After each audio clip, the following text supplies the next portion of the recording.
tal? Buenos días a todos. Bienvenidos a este cuarto ciclo de conferencias internacionales sobre nutrición y alimentación equina. Es para mí un gusto el día de hoy dar la introducción a la siguiente ponencia titulada El bienestar de los equinos. Y para ello voy a permitirme hablar un poco del currículum de la ponente. La ponente actualmente se encuentra adscrita al Instituto de Ciencia Animal de la Universidad Austral de Chile. En cuanto a su formación académica, ella es médico veterinaria zootecnista y ella tiene una maestría en ciencia equina por la Universidad de Edimburgo, en Escocia, además de que cuenta con un doctorado en ciencias veterinarias por la Universidad Austral de Chile. Respecto a las actividades que desempeña, ella desempeña docencia en pre y en posgrado en los temas de bienestar animal y de conducta aplicada. Además, a las asociaciones profesionales a las cuales ella pertenece a la Asociación Chilena de Veterinaria Equina y a la Federación Iberoamericana de Asociaciones Veterinarios de Equidos, con sus siglas FIAVE. Y además es cofundadora de la Fundación para la Promoción del Bienestar de los Equinos de Trabajo Equipar. Me voy a permitir hablar un poco respecto a sus líneas de investigación. En este caso, sus líneas de investigación están basadas principalmente en el bienestar animal y están basadas en la conducta aplicada de equinos. En cuanto a las publicaciones, la doctora Tamara cuenta con más de 40 publicaciones científicas y aproximadamente 10 capítulos de libros. Para mí es un gusto el día de hoy darle la bienvenida a la doctora Tamara Alejandra Tadich Gallo. Bienvenida, doctora, y cedo el micrófono a usted. Ahí. Bueno, primero saludarlos a todos y todas, agradecer la invitación, en particular mandarle un cariñoso saludo a la doctora Lucía Pérez, que no pudo estar, ¿no es cierto?, hoy día con nosotros. Para mí es más que un agrado ver que cada vez con más frecuencia se incluye el tema de bienestar animal en todas las conferencias de equidos, lo cual me parece que es un avance importantísimo. Entonces, hoy quiero compartir con ustedes algunos temas generales desde el área del bienestar. Lo primero, ¿cierto?, recordar que cuando hablamos de bienestar animal, estamos hablando tanto de la salud del animal, de su estado físico, de que tenga un buen funcionamiento biológico, fisiológico, pero eso no es suficiente para que nuestros caballos estén en un adecuado estado de bienestar. Necesitamos también que tengan la posibilidad de ejecutar conductas que para ellos están altamente motivadas, y en particular en el caso de los equidos, la alimentación, la conducta de forrajeo es de suma importancia. Y vamos a ir viendo cómo se relaciona con los principales problemas de bienestar con los que nos encontramos. Y por otro lado, el estado mental. Y por estado mental nos referimos al estado afectivo de los equidos, es decir, a las emociones, que sean capaces, ¿cierto?, de poder experimentar emociones positivas como el placer y tratar de minimizar aquellos estados mentales subjetivos negativos como son, por ejemplo, el dolor. Pero creo que también, sobre todo para la región de Latinoamérica y el Caribe, otro concepto que es muy importante es el de un bienestar o one welfare, que hoy en día cada vez escuchamos más y que hace referencia a esta interconexión que existe entre el bienestar de las personas, el bienestar animal y también el bienestar de nuestro ambiente. Y qué mejor ejemplo que el video que nos acaban de compartir, donde vemos cómo los equinos pueden contribuir de forma directa al bienestar de las personas a través de su asistencia en diversos tipos de terapias. ¿Por qué digo que esto es importante para nuestra región? Porque en nuestra región todavía los equidos son un elemento fundamental o esencial para la subsistencia de miles de familias. Entonces es muy importante que los consideremos. Cuando hablamos de bienestar animal, nos podemos referir a 5 dominios o 5 dimensiones que nosotros debiésemos considerar cuando pensamos en tratar de promover el estado de bienestar dentro de los sistemas de, ya sea de producción de équidos, o ya sea animales de trabajo o de deporte. Entonces, el primer estado, y que probablemente es el más importante, porque va a depender, vamos a ver, de los otros 4, es el estado mental. Nosotros necesitamos entregarles distintos recursos a nuestros équidos para que ellos puedan estar en estos estados mentales subjetivos positivos. Y ese estado mental va a depender de un dominio que es muy importante, y que es justamente la nutrición, ¿ya? Nosotros tenemos que entregarle a aquellos équidos que están bajo nuestro cuidado la posibilidad de una nutrición que corresponda tanto a su edad, a su estado fisiológico o a la actividad en la que están inmersos. Tenemos otra dimensión importante, ¿no es cierto?, que es la salud, en la cual como veterinarios muchas veces estamos más involucrados, que tiene relación con que podamos prevenir idealmente cualquier patología, y si no, poder realizar el diagnóstico rápido, oportuno, y con ello el tratamiento adecuado. También en el caso de los equinos va a ser importante el ambiente en que los tenemos, porque muchas veces hacemos grandes cambios en su ambiente, mantenemos a animales que son gregarios, que son sociales, a veces en estabulación individual, a veces ¿no es cierto?, en una pecedera o box en vez de estar a pradera, y eso lo tenemos que considerar cuando queremos promover su bienestar. La conducta también va a ser una dimensión importante, y nosotros vamos ahora a ver en la siguiente diapositiva cómo hay ciertas conductas que nosotros hemos intervenido de forma más fuerte al mantener a los equinos bajo nuestro cuidado. Y a partir del año 2020, dentro de la conducta se incluye una nueva dimensión que tiene que ver con la interacción humano-animal, y cómo la forma en que nosotros interactuamos con los equidos se va después a ver reflejado en cómo ellos interactúan con su ambiente, cómo responden a los distintos manejos. Entonces tenemos que pensar en este sistema donde tenemos a los équidos, ya sean burros, mulas, caballos, en un sistema al que nosotros le vamos a entregar distintos recursos, y esos recursos pueden ser de variados tipos. El alimento, le entregamos alojamiento, le entregamos agua, pero también le entregamos manejos. Les entregamos un manejo deportivo, o les entregamos un manejo de trabajo, o un manejo reproductivo. Todo esto lo vamos a considerar como los recursos que nosotros ingresamos a este sistema donde tenemos a los animales, y van a ser lo que vamos a llamar los indicadores indirectos o basados en los recursos. Pero por otra parte, vamos a tener otro grupo de indicadores, que son aquellos indicadores que vamos a llamar outputs o de salida, en que tenemos todo aquello que nosotros podemos evaluar en el animal. Y acá tenemos, por ejemplo, su condición corporal, su salud, la presencia o no de alguna patología, su respuesta fisiológica y su respuesta conductual, que va a ser una gran ayuda para nosotros cuando queremos evaluar el bienestar de nuestros caballos. Generalmente hemos ocupado la respuesta de estrés como uno de los grandes indicadores o grupo de indicadores para poder evaluar la condición en que están nuestros equipos. Pero tenemos que pensar que la respuesta de estrés no es única. La respuesta de estrés, ¿no es cierto?, va a ocurrir cuando nuestros equipos puedan percibir estímulos que están en su ambiente, ya sea su ambiente externo o su ambiente interno, que el animal va a determinar si son o no son una amenaza para su equilibrio interno o su homeostasis.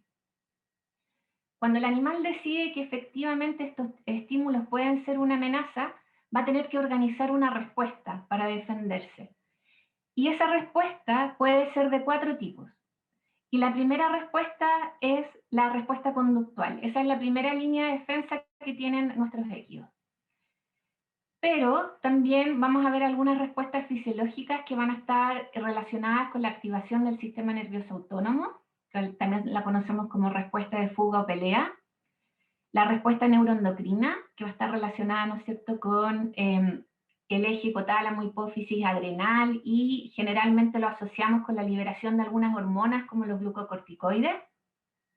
Pero también tenemos un cuarto tipo de respuesta al que ojalá el animal no tenga que llegar, que es la respuesta al sistema inmunológico, y que en animales que están bajo mucho estrés podría llevar a una inmunodepresión y dejarlos en un mayor riesgo de padecer alguna patología. Muchas veces hacemos una asociación directa entre estrés y esta respuesta neuroendocrina y la evaluación de cortisol, pero tenemos que pensar que la respuesta de estrés es mucho más que la liberación de cortisol y tenemos una variada gama de indicadores que podemos utilizar. Otro de, de las grandes preocupaciones desde el bienestar animal es que el animal experimente dolor. El dolor como un estado emocional subjetivo, negativo, que no queremos que suceda, pero que muchas veces los mismos manejos o procedimientos que debemos hacer con los animales pueden generarlo. Y cuando hablamos de esta respuesta de dolor, nos referimos, ¿no es cierto?, a un animal que tiene la capacidad de procesar a nivel central la nocicepción, que además cuando está en este estado doloroso va a liberar otros factores endógenos como son los opioides para tratar, ¿no es cierto?, de disminuir esa respuesta de dolor. El dolor también activa la respuesta de estrés, que acabamos de ver que es más allá que la liberación de cortisol, sino que incluye una serie de respuestas, como por ejemplo cambios conductuales, en que vemos que empiezan a aparecer estas conductas protectivas, y también pueden aparecer, por ejemplo, las conductas de agresión.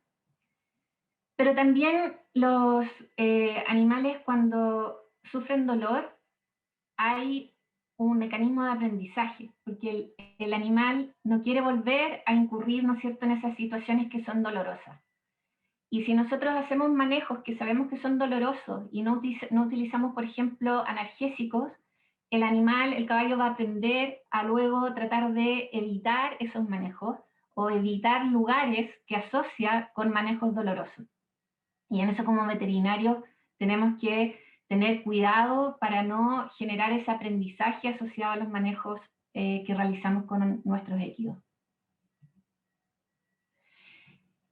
Ya entendiendo esto que sería como una fotografía general de algunos procesos que evaluamos cuando evaluamos bienestar animal, tenemos también que pensar que la mayoría de los problemas de bienestar que aparecen en nuestros equidós están asociados justamente a la no satisfacción de ciertas necesidades que ellos tienen, y estas necesidades están relacionadas con estos 5 dominios que vimos al comienzo.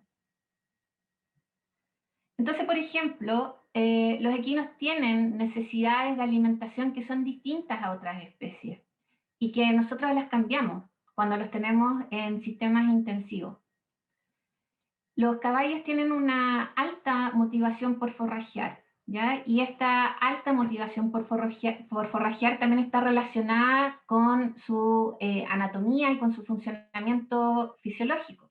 Tenemos que pensar que por más que tengan un sistema digestivo que tiene un volumen o una capacidad bastante grande, su estómago es bastante pequeño y por lo tanto son animales que están adaptados para ir comiendo pequeños bocados, pero de forma más o menos continua durante el día.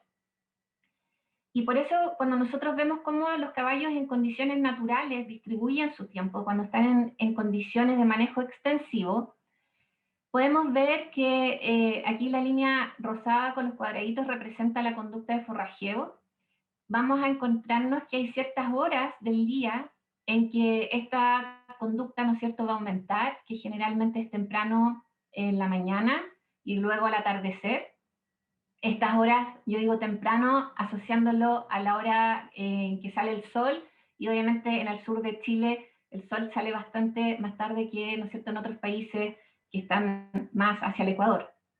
Entonces vamos a ver un aumento de la actividad de forrajeo cuando empieza, ¿no es cierto?, a salir el sol, pero lo interesante es que si bien tenemos una baja en la conducta al mediodía, generalmente la conducta de forrajeo en los equinos nunca va a llegar a cero. Ellos van a estar siempre tratando de consumir alimentos. Y esto es importante porque los caballos salivan como respuesta a la masticación. Por lo tanto, si nosotros los mantenemos en grandes tiempos de ayuno, corremos el riesgo de que se genere menos saliva, pero que se siga generando ácidos a nivel gástrico, y con eso podemos de alguna forma propiciar la aparición, por ejemplo, de úlceras gástricas, que son bastante frecuentes en su presentación, sobre todo en los caballos de alto rendimiento.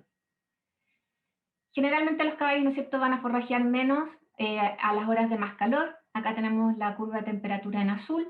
Nuevamente las temperaturas no son tan altas en el sur de Chile, pero esto se va a ver más o menos marcado dependiendo de la zona geográfica. Y por supuesto también esta conducta de forrajeo va a depender de otras características, por ejemplo, de la pastura en cuanto a disponibilidad y a calidad de esta. Entonces, ¿qué problemas de bienestar podrían aparecer cuando nosotros restringimos esta conducta de forrajeo? Bueno, probablemente lo más común o lo más llamativo es que empiecen a aparecer estas conductas estereotipadas, es decir, conductas que son repetidas, que se ejecutan siempre de la misma forma y que además son muy difíciles después de poder eliminar desde el repertorio conductual del animal. Entonces, en la aerofagia lo que vemos es que el caballo fija los incisivos superiores, puede ser en este caso a un poste, pero puede ser a la puerta de la pesebrera, cualquier superficie que encuentre, contrae, ¿no es cierto?, los músculos del cuello, y con eso hace ingresar aire hasta la porción craneal del esófago. Generalmente este aire lo bota, y eso genera un pequeño sonido, como un ronquido, y en algunas ocasiones efectivamente podría tragar el aire. Lo que ocurre en estos animales está relacionado con cambios en los estados motivacionales, y vemos que tienen alteradas las vías dopaminérgicas, que están justamente asociadas con estos problemas que se relacionan mucho con lo que ocurre en las adicciones en el caso de las personas. Y en el caso de los equinos tiene que ver con esta alta motivación por forrajear, que muchas veces se ve impedida en los sistemas de estabulación, y donde además se entrega una baja proporción de fibra en la dieta, encontrándose en algunos casos totalmente invertida la relación, donde vemos que se le entrega un alto porcentaje de alimento concentrado y un bajo porcentaje de heno. Por lo tanto, el caballo llega a un punto en que aprende a realizar esta otra conducta que de cierta forma logra satisfacer esta motivación por forrajear. Pero también vemos otros problemas conductuales que aparecen cuando hacemos cambios importantes en la dieta, como la lignofagia, ¿no es cierto?, o los animales, ¿no es cierto?, que consumen o comen madera, que lo podemos ver tanto en la infraestructura, pero a veces también en la corteza de árboles, y esta conducta muchas veces efectivamente precede a la aerofagia. Entonces hay una alta posibilidad de que caballos que realizan lignofagia terminen realizando aerofagia. Obviamente que esto tiene un costo importante tanto para el propietario, pero desde el punto de vista del bienestar también genera un riesgo de que estos animales presenten cólicos o algunas otras patologías asociadas a la ingestión de astillas. Entonces nosotros hemos revisado la presentación de estas estereotipas y otras conductas que no son apropiadas en el caso de los caballos de carrera acá en Chile, y nos hemos encontrado que alrededor de un 2% de los caballos presenta aerofagia, pero también se presentan otras estereotipas como el balanceo o el deambular. Y dentro de las conductas no estereotipadas, pero que también son desviaciones conductuales, la lignofagia tiende a ser la más frecuente y generalmente relacionada justamente con estos cambios en la dieta, donde también aparecen otras conductas como la coprofagia o caballos que se comen la cama. En el caso de los potrillos, tenemos que pensar que el destete es probablemente uno de los estresores más importantes. Es un estresor tanto físico como psicológico como nutricional. Es el momento en que nosotros privamos de los cuidados maternos al potrillo. En algunas ocasiones, dependiendo de cómo se realiza, puede haber aislamiento social, puede haber una transición nutricional, el animal va a estar en un ambiente a lo mejor nuevo, que no conoce, y va a también empezar a ser sometido a manejos nuevos y probablemente, ¿no es cierto?, ya manejos relacionados con la mansa o con el seguir con algunos procedimientos de impronta, dependiendo del sistema. Lo que hemos visto es que el forrajeo o la conducta de alimentación en general, en el caso del caballo chileno, que se desteta alrededor de los 7-8 meses, el potrillo ya no depende totalmente, ¿no es cierto?, de la leche materna, pero sí la conducta de succión sigue siendo importante desde el punto de vista afectivo y de su bienestar. Sabemos que cuando los potrillos están a potrero con sus madres, ya están ocupando alrededor de un 50% de su tiempo en la conducta de forrajeo, pero esta se ve significativamente reducida cuando se realiza el destete. En este caso, un destete abrupto en pesebrera. Y va a costar un par de días a que el potrillo vuelva a recuperar la conducta, ¿no es cierto?, de forrajeo. Y qué tanto le cueste va a depender, por ejemplo, si es que nosotros le presentamos como creep feeding a lo mejor estos nuevos alimentos a los que va a estar expuesto cuando está a potrero, y si es que pudo, ¿no es cierto?, aprender desde la madre a cómo consumirlos. Pero también vemos que no solamente disminuye la conducta de forrajeo, sino que también vamos a empezar a alterar otras conductas. Los potrillos van a descansar menos y por lo tanto van a estar más tiempo de pie alertas. Entonces va a haber un mayor gasto energético, con un menor consumo de alimento y con otros cambios asociados al estrés que generalmente pueden llevar a patologías digestivas o hasta en algunos casos, cuando se hace este tipo de destete abrupto, a accidentes por intentos de escape.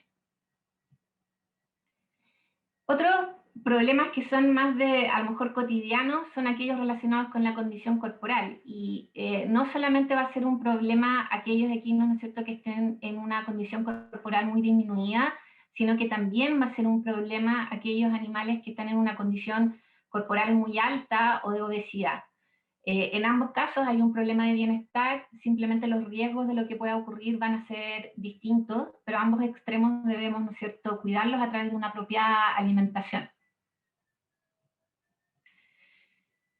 Los équidos también tienen necesidades conductuales importantes, son animales que son sociales, son gregarios, y por lo tanto necesitamos entregarles un ambiente que les permita a ellos tener cierto control sobre ese ambiente y que también les dé oportunidades de poder socializar.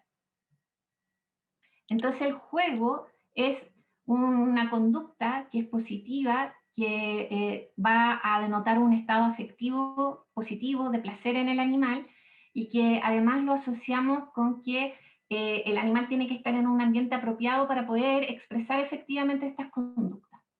Entonces muchas veces pensamos que el juego son conductas que parecieran no ser funcionales, que parecieran no tener un objetivo definido, y que el animal simplemente las realiza por placer. Pero la mayoría de las conductas de juego lo que permiten es preparar, ¿no es cierto?, al potrillo para la vida adulta, ya sea mejorando su propiocepción, su sistema musculoesquelético, y también empezando en modo de juego a realizar conductas que en la vida adulta va a ser de forma seria, como cuando vemos algunos juegos que parecen peleas o aquellas que se parecen a actividades reproductivas como la monta. Entonces podemos tener juegos de tipo locomotor, en que vemos, ¿no es cierto?, a los potrillos que hacen carreras, saltos, hiperflexiones. También tenemos juegos de tipo interactivo, como el caso de la fotografía, en que juegan entre potrillos y generalmente vemos que los potrillos tienen su compañero de juego preferido. Y también tenemos juegos que son de tipo exploratorio, en que utilizan, por ejemplo, objetos, como en este caso una rama, pero nosotros también, y sobre todo en el caso de potrillos huérfanos, podríamos incluir algunos recursos como balones u otros objetos con que el animal pueda efectivamente jugar y realizar estas conductas.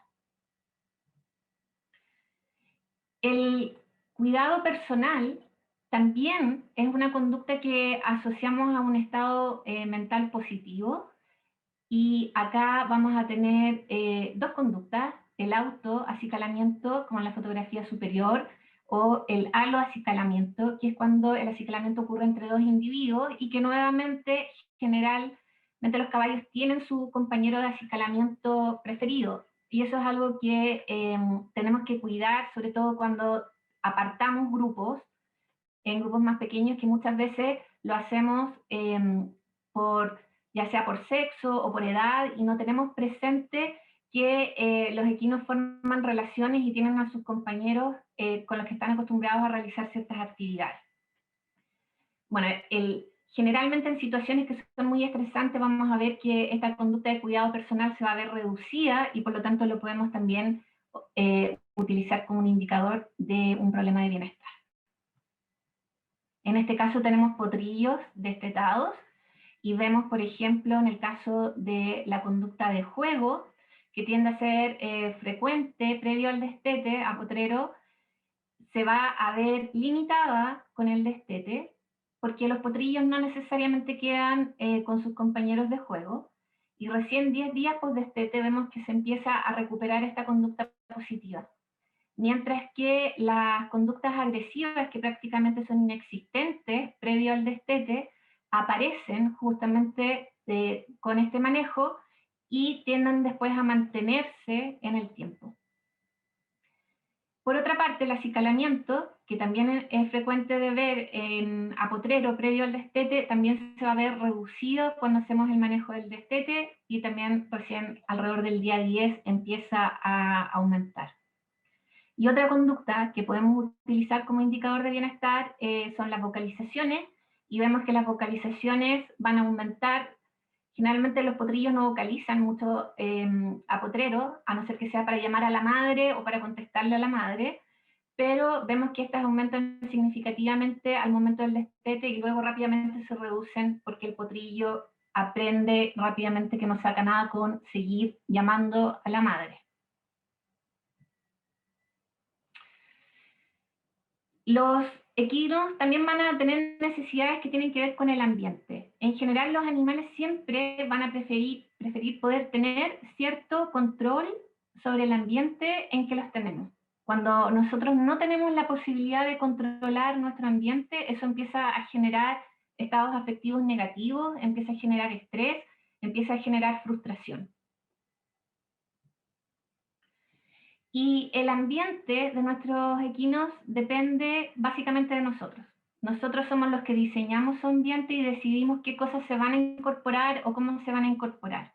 O sea, por ejemplo, una de las cosas que debiésemos cuidar es los aperos o arreos o arneses que se utilizan, ¿no es cierto?, con nuestros animales. Acá tenemos, por ejemplo, ¿no es cierto?, cabezadas que están mal diseñadas, que no son del material adecuado y que por lo tanto empiezan a generar lesiones por roce, en este caso, y acá ustedes pueden ver las lesiones de la banda de pecho o la pechera del arnés, en que muchas veces las personas de bajos recursos no tienen la posibilidad de acceder a materiales adecuados y por lo tanto empiezan a hacer reparaciones con muchas veces con pitas o materiales plásticos que efectivamente al generar roce van a generar estas quemaduras. En este estudio nosotros lo que hicimos fue mapear en qué partes del animal se presentaban con mayor frecuencia las lesiones y cicatrices, y efectivamente podemos ver que la mayor presencia de lesiones se asocia a los lugares que están en contacto con los arneses que utilizan, en este caso, caballos de tiro urbano. Entonces, esto es importante porque no sacamos nada, ¿no es cierto?, con estar constantemente tratando lesiones si es que no tratamos lo que está causando la lesión. Pero esto no es solamente un problema en a lo mejor los equinos que están en situaciones más de vulnerabilidad o con bajos recursos, sino que también podemos ver que esta situación se repite en caballos de alto rendimiento, donde los aperos tampoco se utilizan de forma adecuada, en este caso la mucerola, la banda de nariz, ¿no es cierto?, en que se ocupa de forma muy apretada, muy ajustada, y esto impide que el caballo pueda realizar conductas que para él son importantes para enfrentar situaciones de estrés, como por ejemplo poder abrir y cerrar la boca o poder sacar la lengua. Ahora, ¿por qué ocurre esto? Porque en muchas actividades ecuestres lamentablemente se le descuentan puntos a los jinetes cuando abren la boca. Entonces, estamos pensando nuevamente como un poco desde el punto de vista estético y no estamos pensando en qué es importante para el caballo. Y en este caso que alcanzamos aquí, ¿no es cierto?, a ver como una esponja blanca, se hace más evidente que está mal ajustado y que se está ya empezando a poner material que pueda proteger de lesiones. Perdón. Entonces acá tenemos un estudio del 2016 en que vemos distintos niveles de ajuste de la mucerola.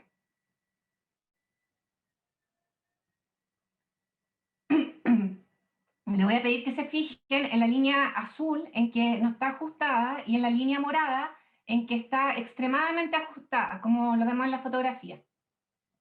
Si vemos la conducta como de bostezo, vemos que previo a hacer el ajuste de la mucerola, la frecuencia de esta conducta aparece, ya es una conducta que el caballo realiza en forma natural. Y desaparece cuando se ajusta durante el tratamiento.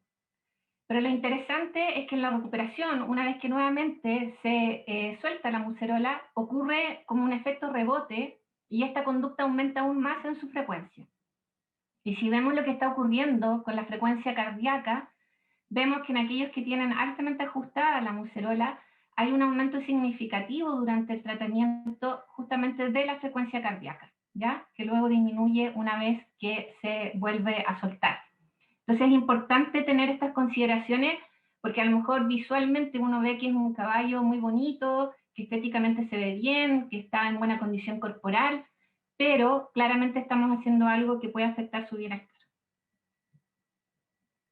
El alojamiento en que están, ¿no es cierto?, los equidos también va a ser importante, y en este caso les pongo un ejemplo con caballos de tiro en que nosotros evaluamos la seropositividad a leptospira.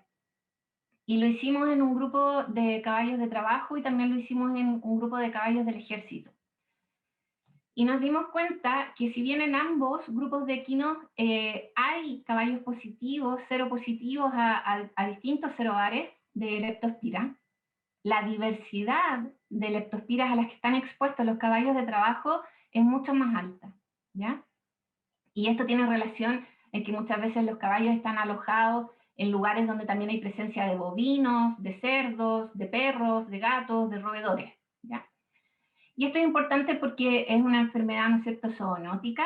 Hay un trabajo súper interesante de un grupo de cubanos en que ven que los choferes de los carros tirados por equinos también están seropositivos a leptospira. Y este es un buen ejemplo de cómo podríamos abordar, por ejemplo, el tema de una salud o un bienestar. Por último, les quiero mostrar algunos resultados de estudios en que hemos tratado de entender un poco cómo la interacción entre las personas y los equidos pueden afectar su bienestar. Estos son dos estudios en que en uno lo que hicimos fue evaluar el nivel de empatía y la capacidad de percibir dolor en propietarios de caballos de tiro urbano respecto a sus equinos. Para esto, por ejemplo, les mostramos fotografías de distintas patologías que cursan con distintos niveles de dolor y les pedimos a los propietarios que los puntuaran y además les aplicamos un instrumento que nos permite evaluar la empatía humano-animal. Pero por otra parte, a estos mismos propietarios les hicimos una evaluación de su condición socioeconómica.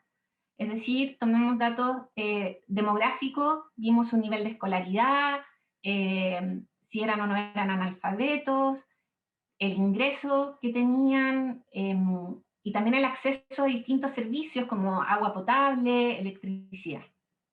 Y con lo que nos encontramos es que los propietarios de estos caballos tienen una alta capacidad de percibir dolor. De hecho, perciben para cada condición, la perciben como más dolorosa que los veterinarios que trabajan con equinos. Tienen altos niveles de empatía, ¿ya?, hacia sus caballos Pero lo interesante es que además estos niveles de empatía nos permitían explicar la condición de bienestar en que se encontraban sus equinos. Mientras que en relación a su condición socioeconómica, nos encontramos que tienen un bajo nivel de escolaridad, muchos no tienen escolaridad, están en situación de vulnerabilidad desde el punto de vista económico, pero ni la educación ni sus ingresos nos permitían explicar el estado de bienestar de sus caballos. Es decir, no aquellas personas con menos educación y más pobres no eran las que tenían a los caballos en un menor estado de bienestar. Y esto es importante porque muchas veces se hace esta relación de tener ciertos recursos para poder, ¿no es cierto?, ser o no propietario de un equido.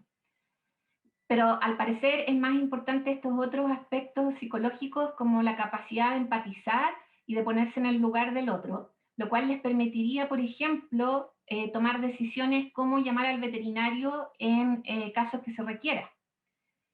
Lo que sí se va a ver afectado es que debido a su condición socioeconómica y a veces a la condición de aislamiento social en que se encuentran estas personas, no tienen acceso a médicos veterinarios y otros recursos. Entonces, por un lado, ellos quieren acceder a esa ayuda, pero esa ayuda muchas veces no se encuentra localmente disponible. Este es un ejemplo de las fotografías que nosotros le presentábamos. Este, de hecho, es un caballo de trabajo que se cayó trabajando y, ¿no es cierto?, tiene lesiones con exposición, ¿no es cierto?, articular. Y les pedíamos entonces, en este caso a los veterinarios, que nos dijeran cuánto dolor creían que este caballo estaba percibiendo desde la ausencia de dolor a dolor máximo. Y así con una serie de fotografías de distintas condiciones. Y lo que encontramos es que hay una baja concordancia entre los médicos veterinarios respecto a cómo perciben el dolor en distintas situaciones. Si bien en estas situaciones extremas hay una mejor concordancia, es decir, todos concuerdan de que esto debe causar dolor, no así en otras condiciones que son mucho más comunes, como por ejemplo el manejo de castración, donde tenemos veterinarios que perciben que es un mínimo de dolor y otros lo consideran un máximo de dolor. Y eso obviamente es importante porque va a significar que a lo mejor algunos veterinarios están tomando la decisión de utilizar analgesia y anestesia, mientras que otros veterinarios que no lo perciben como un manejo doloroso pueden no estar utilizando estos fármacos.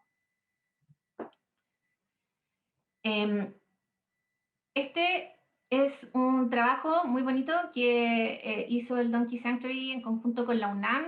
Me imagino que el doctor Mariano Hernández debe estar por ahí, así que los aprovecho a felicitar por todo el trabajo que realizan desde la UNAM.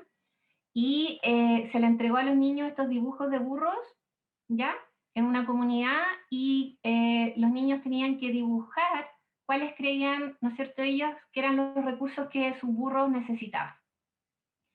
Y estos son 3 ejemplos, pero son más de 100 dibujos.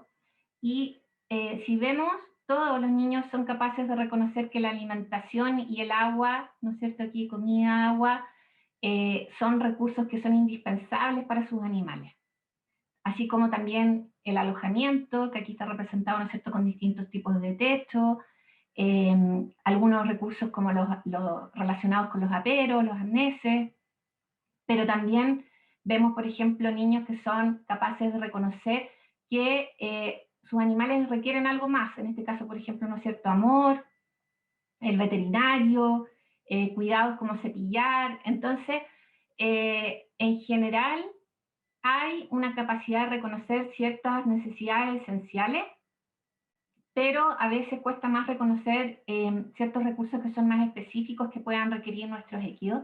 Y por eso es importante también la educación desde edad temprana respecto a la empatía y a las necesidades que tienen los animales, porque sabemos que en muchas comunidades son los niños los que, niños o niñas, los que van a estar, ¿no es cierto?, directamente relacionados con el cuidado diario de sus caballos, burros o mulas.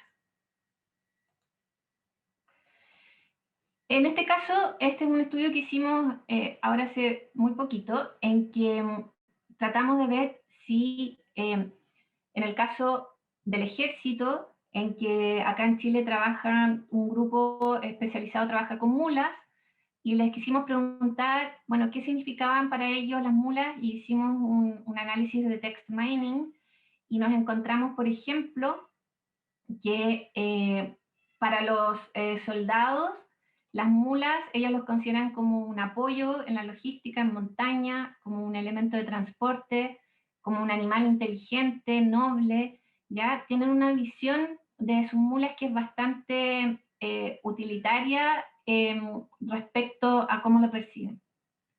Mientras que hicimos el mismo ejercicio con propietarios de caballos de trabajo, la misma pregunta, qué es para ellos sus caballos, qué significa para ellos sus caballos, y si vemos hay una relación que es bastante más afectiva. El caballo pasa a ser un componente más de la familia, pasa a ser un amigo, sus hijos, parte de su vida diaria.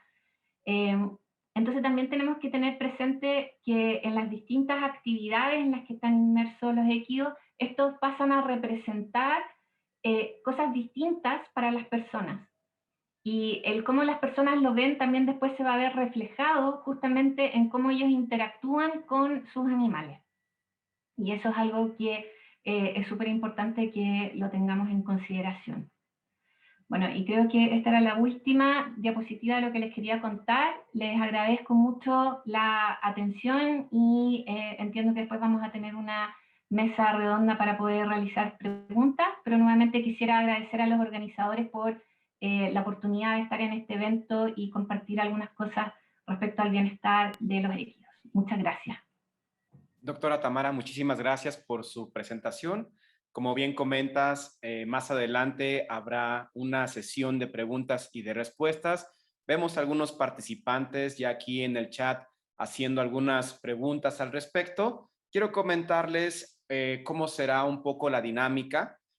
A continuación, ahorita vamos a tener un breve descanso de 10 minutos y posteriormente vamos a escuchar otra ponencia de la doctora Moore. Y posteriormente, después de haber terminado estas dos conferencias, vamos a dar un espacio para que ahora sí podamos leer todas sus preguntas y podamos estarlas contestando.